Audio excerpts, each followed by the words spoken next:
지난 연말에 충북 제천의 한 사우나 건물에서 불이 나서 16명의 사람의 생명을 날리하는 그런 큰 사고가 있었죠. 불이 그렇게 무서운 것 같아요.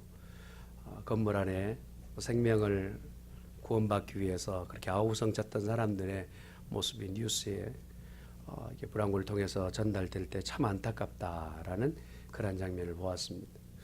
불이라는 것이 이렇게 살라지고 불이 나면 건물 가운데서 어느 부분에서는 다 불이 이제 불이 꺼지기 전까지는 건물에 대해서 이걸 다시 쓸 수 있을까 장담하기 어려운 그런 상황이 있습니다.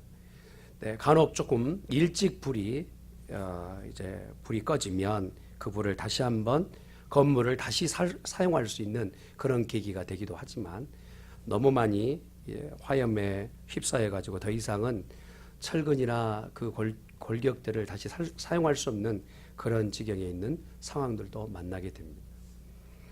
성경에 기록되는 말씀, 오늘 이사야 51장에 기록되는 말씀을 조금 표현하자면 이미 불 났던 그 집에 다시 그 불이 꺼지고 나서 그 집에 다시 되돌아가 살 수 있는 기회를 주신 하나님이라고 할 수 있는 그런 내용이 성경에 기록되어 있습니다. 좀 장구한 말씀이어서 오늘 17절부터는 읽었습니다만 51장 1절에 보면 이렇게 기록되어 있습니다. 의를 따르며 여호와를 찾아 구하는 너희는 내게 들을지어다. 너희를 떠낸 반석과 너희를 파낸 우묵한 구덩이를 생각하여 보라 라고 얘기합니다. 그 원석의 대리석에서 그 원석에서 떼어져 나간 돌멩이요. 그래서 그 돌멩이가 무엇인가 조각품을 만들기 위해서 석공의 손에 이제 건네져서 그곳에서 이리 쪼고 저리 쪼이며 이곳에 패이기도 하고 모양을 만들겠다 하면서 많은 시간 고통을 당하는 그 돌의 입장 말이에요. 참 견디기 힘들겠죠. 오히려 예전에 그 원석에 붙어 있을 때 참 편안했어. 안전했어. 거기가 참 내 집이었어. 라고 하는 그런 시간이 계속적으로 생각되어지는 거예요. 그런데 떼어져 나오는 그 시간부터 고통은 계속 떼어져서 되돌릴 수 없는 시간에 그러한 시간들을 보내게 됩니다. 거기다가 움푹 패어낸 흙이 예전이나 지금이나 흙은 사실 그 흙 모양 그것 가지고는 아무것도 값어치를 말할 수 없지 않습니까? 그래서 패어진 곳은 남겨진 우묵한 자리만 남아있고 떼어져 나온 흙은 그 일 이후부터 계속적으로 이 옹기쟁이가 돌리기도 하고 도닥거리기도 하고 떼어내기도 하고 꼬집어내기도 하고 모양을 만들다고 조리기도 하고 넓히기도 하는 이 불편한 시간을 지날 때 예전이 좋았어. 오히려 참 그때가 좋았어 라고 생각할 대상이 있다는 겁니다. 그런데 이러한 고통의 시간과 어려움의 시간이 그 떼어진 원석에서 떼어진 돌멩이와 그 움푹 패어진 흙이 나는 너무 고통스러워한다 할지라도 고난과 어려운 역경이 지나가게 되면 예전에 원석에 붙어 있었을 때의 그 값어치와 거기에 그냥 드나드는 모든 사람들이 그냥 밟고 지나갔던 그 흙의 값어치와 비교해 봤을 때는 값을 따질 수가 없다는 거예요. 예전에 원석에 붙어 있을 때는 그냥 돌멩이였지만 이제 조각가의 손에 붙잡혀서 이곳이 깎이고 저곳이 정말 잘 만들어진 조각품이 되었을 때는 이것은 걸작품이 되며 명작이 되는 거예요. 그리고 흙이 떼어져 나와서 그 다음부터는 계속 만들어진 옹기종이의 끝에 손에서는 불에 들어가기도 하고 다시 나와서 이제 모양이 그려지고 이러한 과정을 통하여서 최고의 작품이 되어진다는 것입니다.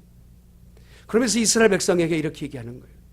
너희가 이러한 고통과 어려움의 시기가 긴 시간이 있겠지만 그 시간을 통하여서 너희의 값어치는 이전에 가지고 있었던 값어치보다 훨씬 더 격상된 값어치, 그러한 모습으로 변하게 되리라 말씀해 주시는 거예요. 이스라엘 백성이 당하게 될 앞으로의 고난을 이사야 선지자는 100년을 내다보고 얘기합니다.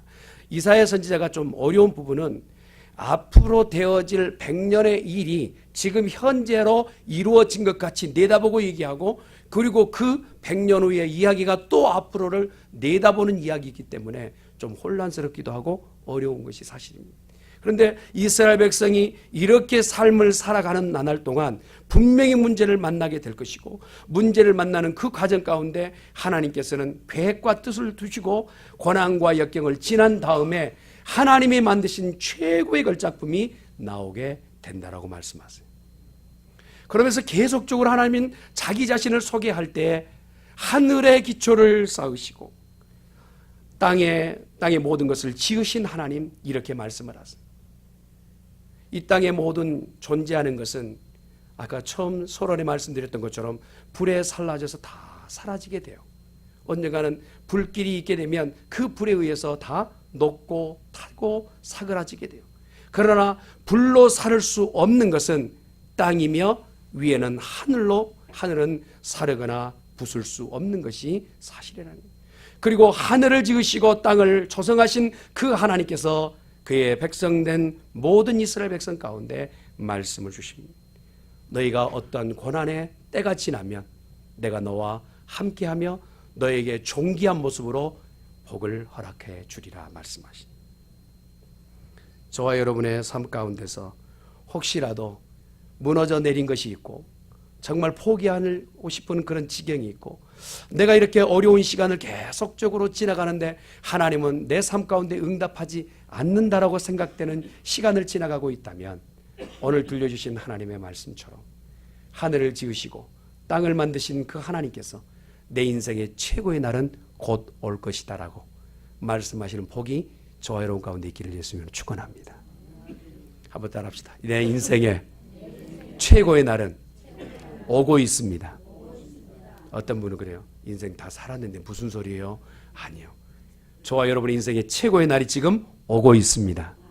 옆에 있는 분 손잡고 인생의 최고의 날은 오고 있습니다. 한번 인사하실까요?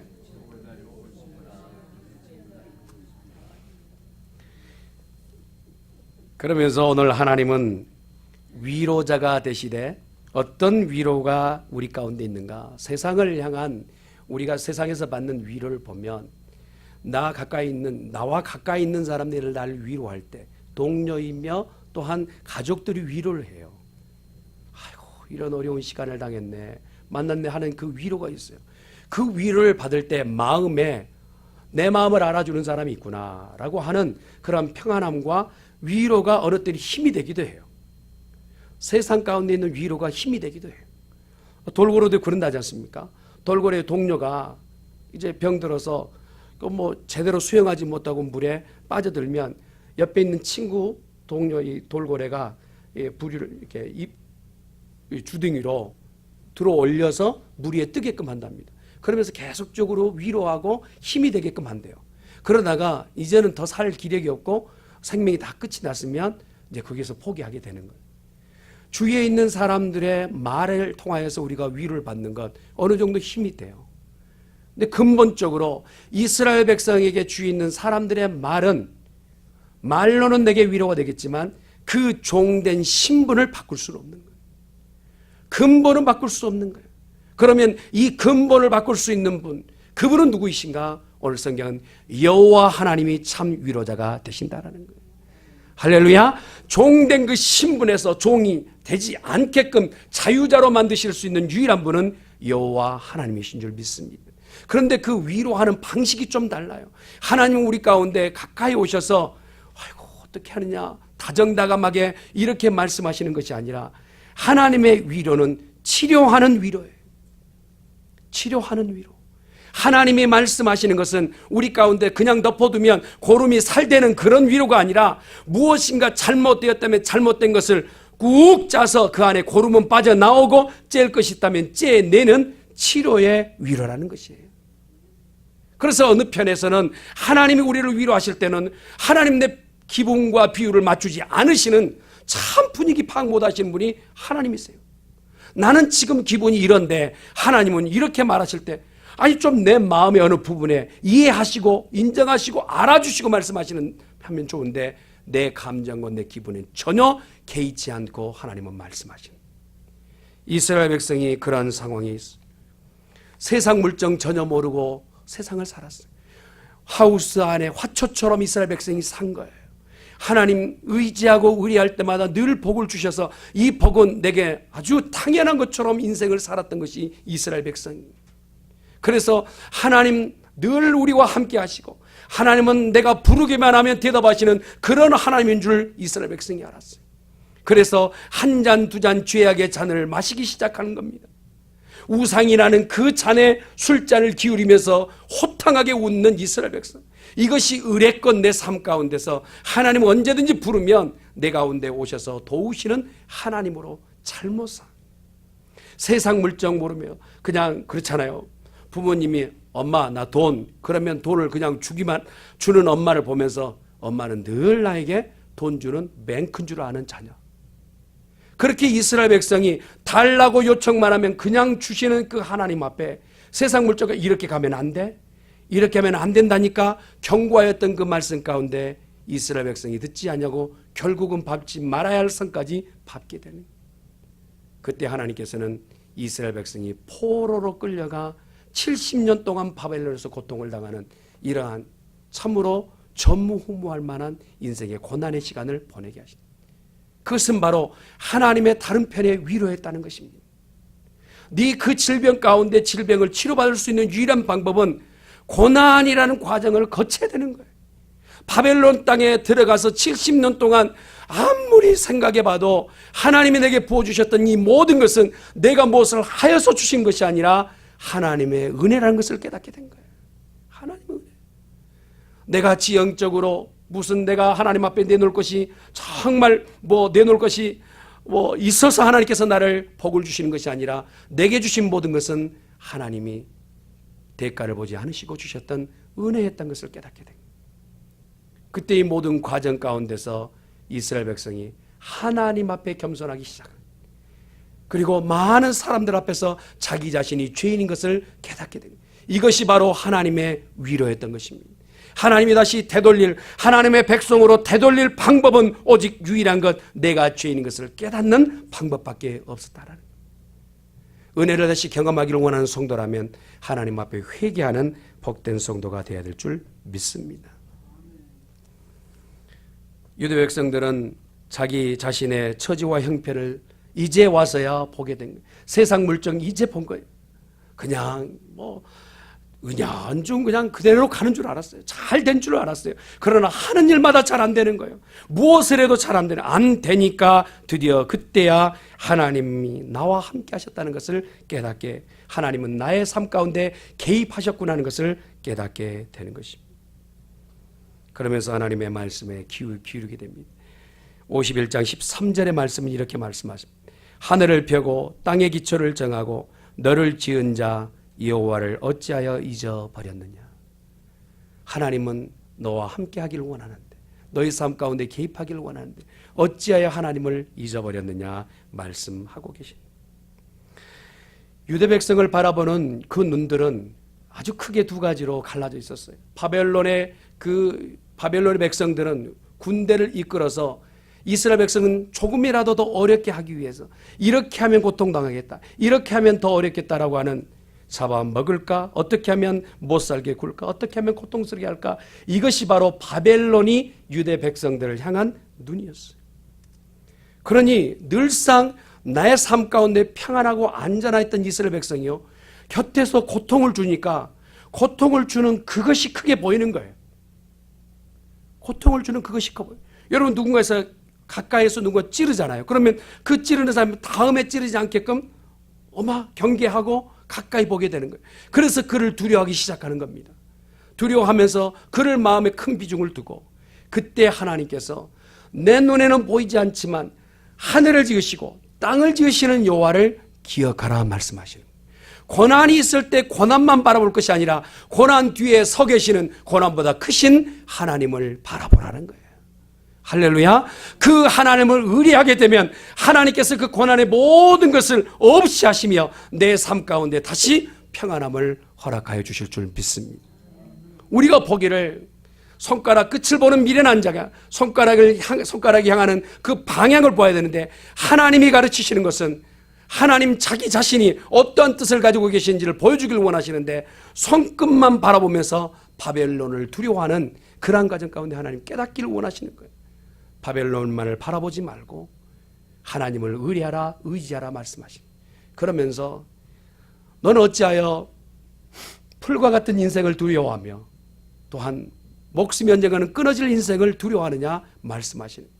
근데 이스라엘 백성의 대답이 그거예요. 하나님, 풀과 같은 인생이라 하지만 쟤도 풀이고 나도 풀이에요.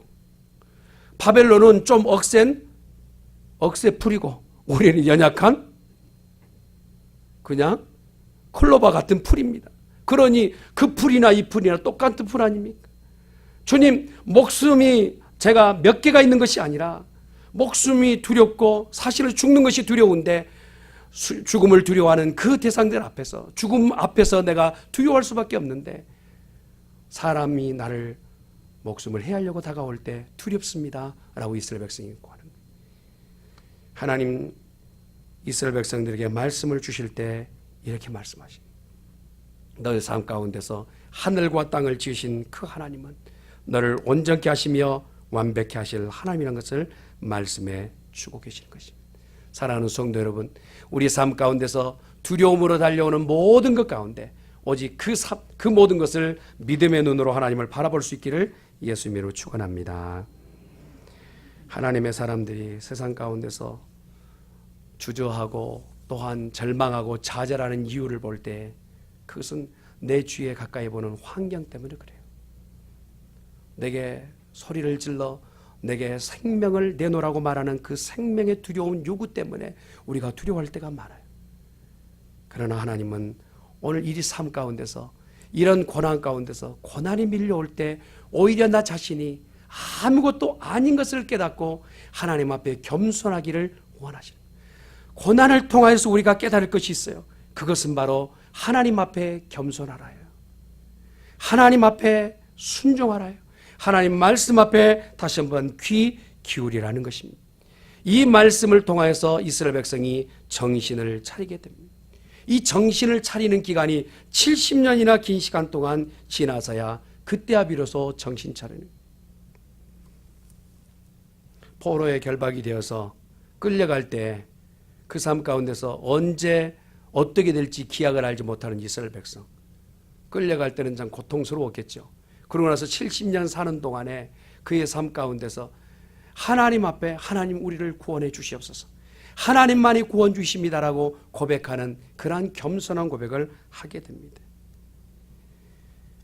결과적으로 하나님께서 이러한 말씀을 주시죠. 51장 14절의 말씀을 보니까 결박된 포로가 속히 놓일 것이니 죽지도 아니할 것이요 구덩이로 내려가지도 아니할 것이며 그의 양식이 부족하지도 아니하리라. 할렐루야. 회복은 하나님 앞에 있는 줄 믿습니다. 우리를 위로하시고 말씀 앞에 되돌아오는 성도에게 하나님께서는 처음의 원상태, 연약하였지만 원상태로 다시 되돌아가게끔 복을 주신다는 거예요. 우리가 굉장히 중요한 것은 무엇이냐면 육신적 어려움 가운데서 정신줄을 놓아서는 안 돼요. 일제 36년 강점기 가운데서 우리가 참 어려운 시기를 보냈지 않습니까? 어머니, 할머니, 아버지, 할아버지 세대에 그런 어려운 시기를 지냈는데 그럼에도 불구하고 그들이 이 어려운 시기 가운데서 해방까지 맞이할 수 있었던 것은 여러 이유가 많았겠지만 그 중에 하나가 무엇이냐면 하나님 앞에 도움을 구하는 예배하는 자들이 있었다라는 거예요. 할렐루야. 예배하는 곳에 나와서 하나님 앞에 도움을 구하는 기도의 소리가 있었다는 거예요. 하나님, 정말 모든 것이 다 포로되어서 더 이상 우리 가운데서 자유할 곳은 없고 포로되어진 이 일제 36년 강점기에 우리를 도우실 수 있는 분은 여호와 하나님밖에 없습니다 라고 기도했다는 거예요. 그런데 놀라운 것은요, 이러한 일제 치하 가운데 있어서 믿음은 더 순수하였고 더 복음적이었다는 사실이에요. 감옥에 들어가도 예수 그리스도를 부인하지 않았고 감옥 가운데서 찬송을 부르는 신앙인들이 그렇게 많았다는 거예요. 고난과 역경 가운데서도 믿음을 저버리지 않는다면 하나님께서는 그 삶을 복으로 인도하실 줄 믿습니다. 이스라엘 백성이 그런 상황이에요. 고역 가운데 70년 포로기 가운데 얼마나 고통스러웠을까요? 그런 가정 가운데서 그들은 신앙을 놓지 않고 믿음으로 하나님 앞에 도움을 구하게 되었을 때 하나님이 약속하신 것이 있어요. 너희가 양식이 부족하지 아니하리라. 먹고 사는 일 하나님 책임지신답니다. 할렐루야. 일용할 양식이라면 먹는 것, 입는 것만 생각하는데 우리의 생활의 기반의 모든 것을 하나님 채우시는 하나님이신 줄 믿습니다. 세상이 바뀌어야 한다 하지만 자기 자신이 바뀌지 않으면 세상은 바뀌지 않아요. 우리가 하나님 앞에 내 믿음이 변할 때, 믿음이 더 하나님 앞에 온전해질 때 우리의 삶은 다 변하게 될 줄 믿습니다. 51장 15절에 보니까 나는 내 하나님 여호와라 바다를 휘저어서 그 물결을 뒤흔들게 하는 자라 그의 이름을 만군의 여호와라 할지어다 말씀하세요. 51장에 시작되는 말씀 가운데 보면 무엇인가 이 용과 같은 큰 그 몸집을 가지고 있는 이 용이 이스라엘 백성을 휙 감아 그를 가지고 그 물속에 들어가서 생명을 얻게끔 한다라고 얘기해요. 용이 되어서 이스라엘 백성을 이제 생명까지 다 없게끔 죽인다는 그러한 말씀이 있어요. 그런데 이러한 상황에 있게 되었을 때 이스라엘 백성을 구원할 자는 이 땅에 없는 거예요. 구원하여 하나님의 백성에게 해방을 줄 수 있는 분은 여호와 하나님밖에 없다는 사실이에요. 근데 51장 15절에 기록되는 말씀을 보니까 이스라엘 백성을 구원하시되 그 강에 들어가 그 용을 죽이고 이스라엘 백성을 구원하실 여호와를 찬양하라 말씀하시는 거예요.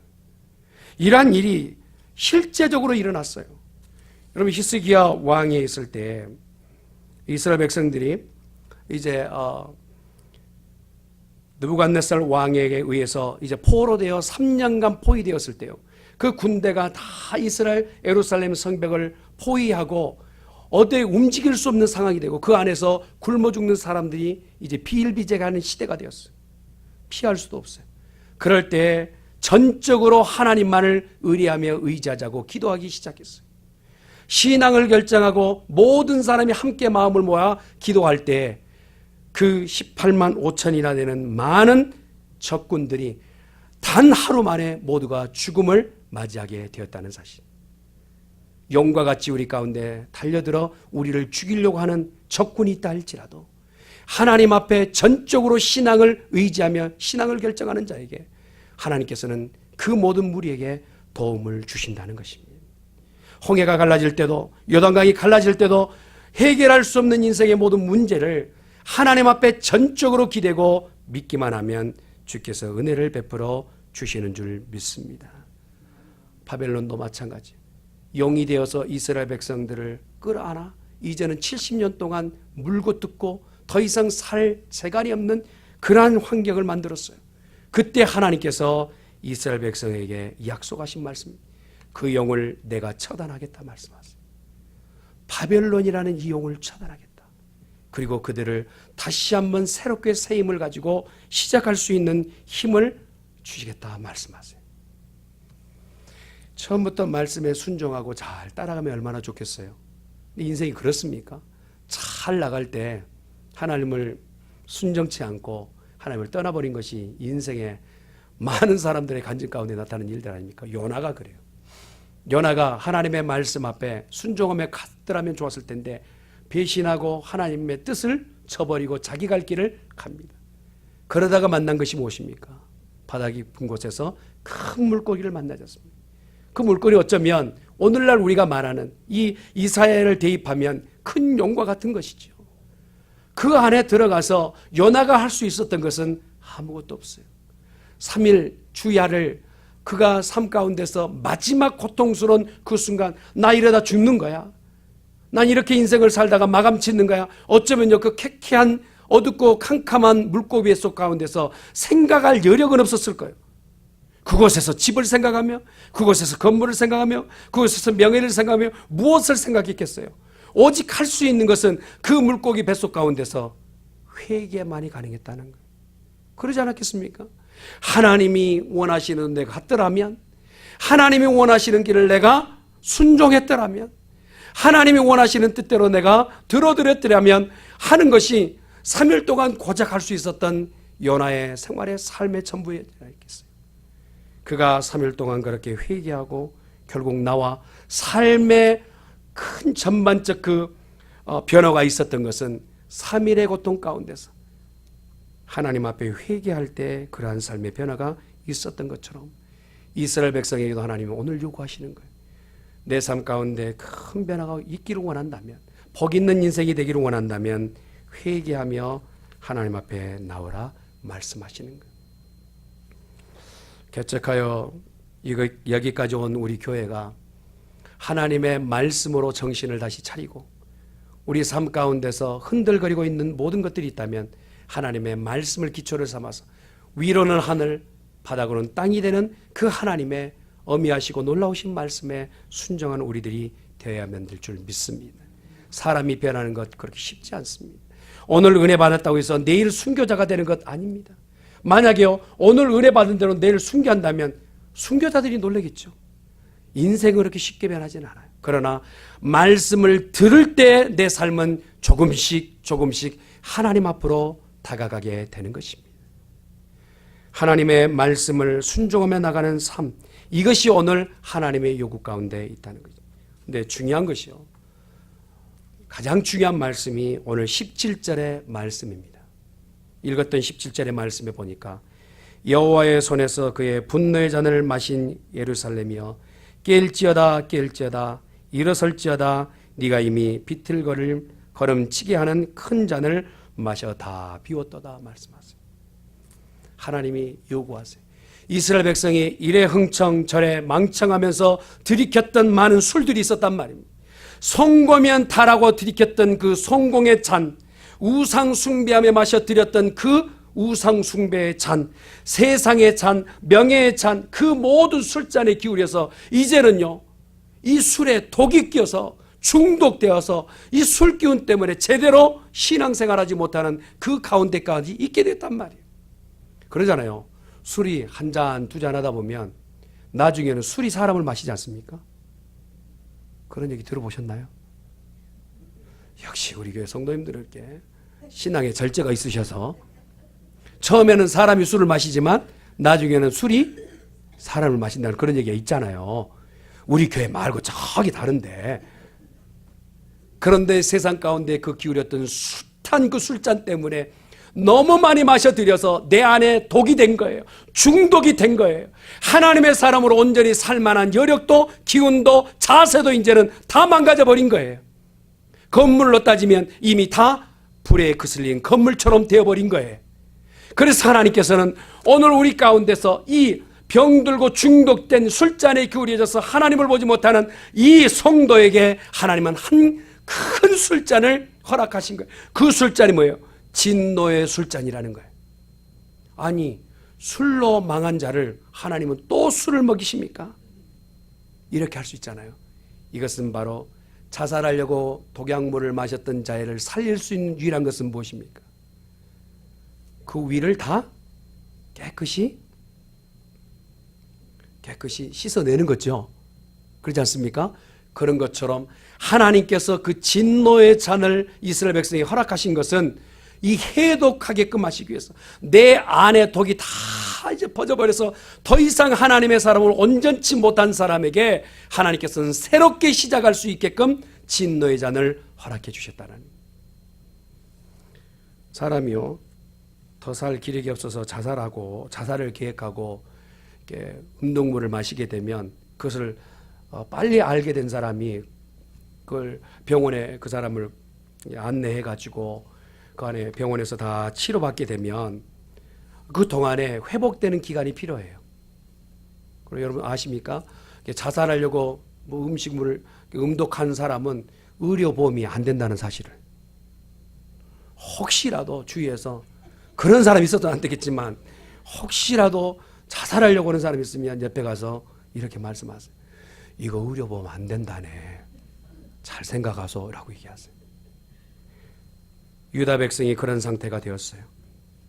너무 많이 마셔들인 이 독 때문에 자기 자신을 하나님 앞에 내어 보일 수 없는 그런 상태가, 하나님께서는 고칠 계획으로 이 하나님께서 진노의 잔을 그것을 다 들이키라 말씀하세요. 들이키라 말씀하신 것은 너 이거 다 먹고 나서 이제껏 그렇게 이리 기우뚱 저리 기우뚱 하였던, 영적으로 구별하지 못하고 죽음의 사지로 내려갔던 너희들 말이야, 이것 마시고 이제는 깨어나라라고 말씀하시는 거예요. 깨어나. 언제까지 네가 자고 있는지 죽어가고 있는지 구별조차 못하는 영적으로 문외한 가운데 나 살고 있어요, 괜찮아요 라고 말하는 너의 삶 가운데 지금 이곳이 포로기간인지 아니면 끌려가고 있는지 눈을 뽑고 있는지 발을 뽑고 있는지 알지 못하는 너희 가운데 이 진노의 잔이 너의 몸에 들어가서 독을 다 뿜어내고 온전히 하나님의 원하시는 것을 듣고 깨어나라 말씀하시는 거예요. 할렐루야. 사랑하는 성도 여러분, 이 진노의 잔이 혹여라도 우리가 보았을 때는 믿지 않는 자에게 진짜 진노예요. 믿는 우리들에게는요, 하나님께서 이 잔을 마시고 이 해독제를 마시고 일어나기를 원하시는 거예요. 깨어나기를 원하시는 줄 믿습니다. 우리를 들쳐업고 죄악 가운데 끌고 가는 이 구렁이와 같고 용과 같은 이 마귀 사탄에게서 노임받을 수 있는 유일한 길은 우리 자신의 죄를 자각하고 하나님 앞에서 주시는 이 음료를 마시며 다시 한번 깨어나는 유일한 길밖에 없는 줄 믿습니다. 그러나 대적자들에게는 이 진노의 잔이 오히려 저주요 패망인 것이에요. 오늘 읽었던 말씀의 내용이 그렇지 않습니까?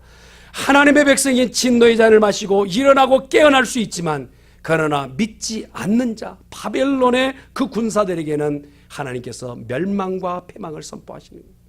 얼마나 바벨론 군사들이 포악했는지 오늘 읽었던 말씀 가운데 보면 이스라엘 백성을 밟고 갔다라고 해요. 실제로 역사의 기록에 보면 바벨론의 군인들이 이스라엘 백성들을 엎드리게 하고 그곳을 지나갔답니다. 건장한 남자들이야 군인들이 지나가면 그래도 좀 견디고 이렇게 건강에 큰 치명적이진 않겠지만, 문제는 어디 있느냐면 여자들이에요. 거기다 어린아이들이에요.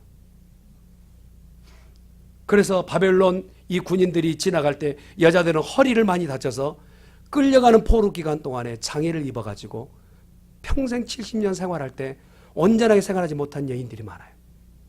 거기다가 아직 그렇게 어린 아이들, 자녀들을 밟고 지나갔으니 아이들이 정상적으로 자랐겠어요? 장애를 안고 70년 포로 기간에 사는 이들이 있어요. 실제로 역사의 기록이 그렇게 기록되어 있답니다.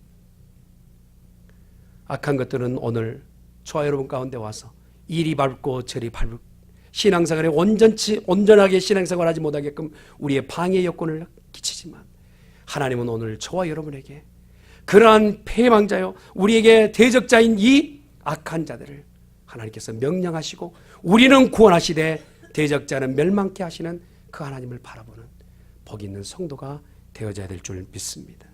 사랑하는 성도 여러분, 일어나십시다. 깨어나십시다.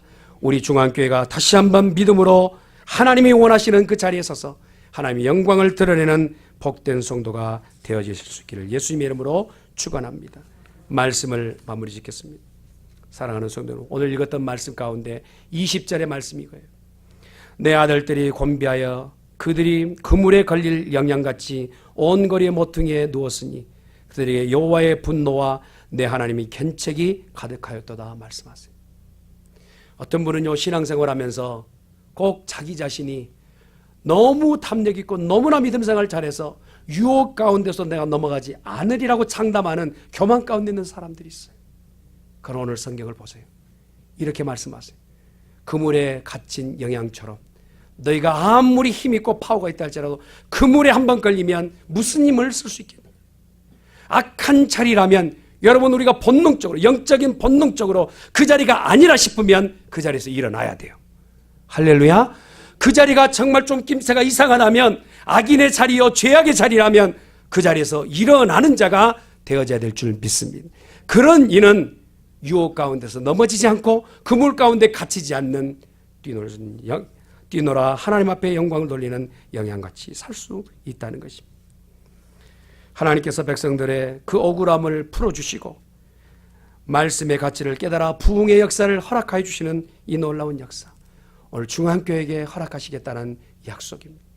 그러니 깨어나 일어나 하나님의 영광을 드러내는 복된 중앙교회 성도가 되어야 될 줄 믿습니다.